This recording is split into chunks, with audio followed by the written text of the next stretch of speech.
بسم الله الرحمن الرحيم. الرحمن علم القرآن خلق الإنسان علمه البيان. الشمس والقمر بحسبان والنجم والشجر يسجدان والسماء رفعها ووضع الميزان ألا تطغوا في الميزان وأقيموا الوزن بالقسط ولا تخسروا الميزان والأرض وضعها للأنام فيها فاكهة والنخل ذات الأكمام والحب ذو العصف والريحان. فبأي آلاء ربكما تكذبان؟ خلق الإنسان من صلصال كالفخار وخلق الجان من مارج من نار. فبأي آلاء ربكما تكذبان؟ رب المشرقين ورب المغربين. فبأي آلاء ربكما تكذبان؟ مرج البحرين يلتقيان بينهما برزخ لا يبغيان. فبأي آلاء ربكما تكذبان؟ يخرج منهما اللؤلؤ والمرجان. فبأي آلاء ربكما تكذبان؟ وله الجوار المنشآت في البحر كالأعلام. فبأي آلاء ربكما تكذبان؟ كل من عليها فان ويبقى وجه ربك ذو الجلال والإكرام. فبأي آلاء ربكما تكذبان؟ يسأله ما في السماوات والأرض كل يوم هو في شأن. فبأي آلاء ربكما تكذبان؟ سنفرغ لكم أيها الثقلان. فبأي آلاء ربكما تكذبان؟ يا معشر الجن والإنس إن استطعتم أن تنفذوا من أقطار السماوات والأرض فانفذوا لا تنفذون إلا بسلطان. فبأي آلاء ربكما تكذبان؟ يرسل عليكما شواظ من نار ونحاس فلا تنتصران. فبأي آلاء ربكما تكذبان؟ فإذا انشقت السماء فكانت وردة كالدهان. فبأي آلاء ربكما تكذبان؟ فيومئذ لا يسأل عن ذنبه إنس ولا جان. فبأي آلاء ربكما تكذبان؟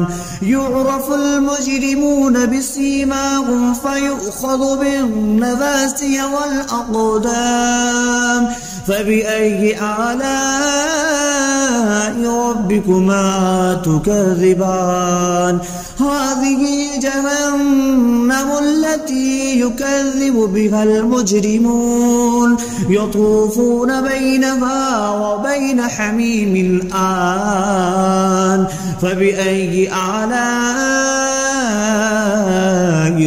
ربكما تكذبان ولمن خاف مقام ربه جنتان فبأي آلاء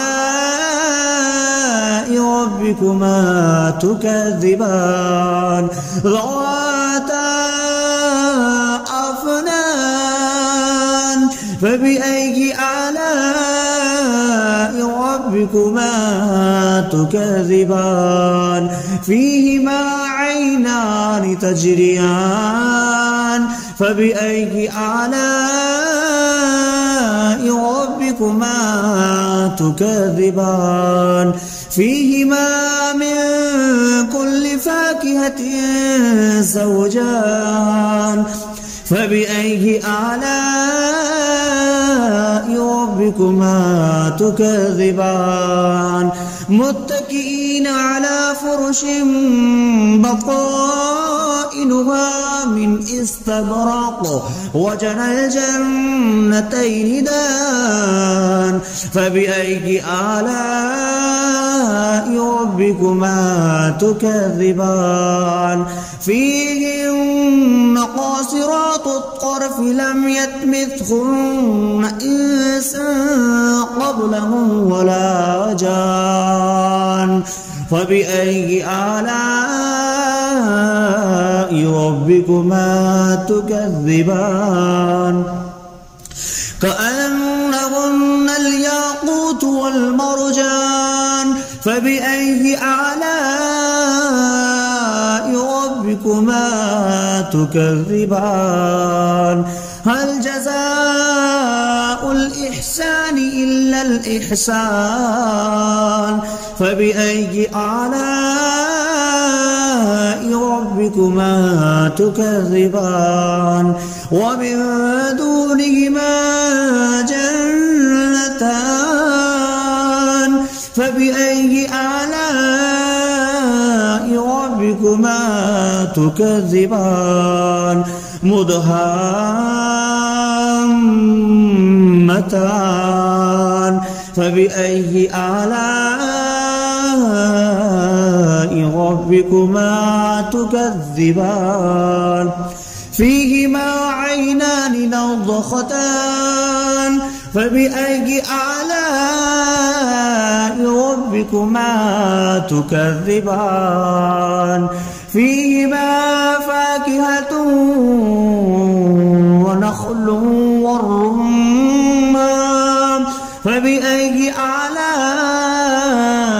ربكما تكذبان فيهن خيرات حسان فبأي آلاء ربكما تكذبان حور مقصورات في الخيام فبأي آلاء ربكما تكذبان لم يطمثهن إنس قبلهم ولا جان فبأي آلاء ربكما تكذبان متكئين على رفرف خضر وعبقري حسان فبأي آلاء ربكما تكذبان تبارك اسم ربك ذي الجلال والإكرام صدق الله العظيم.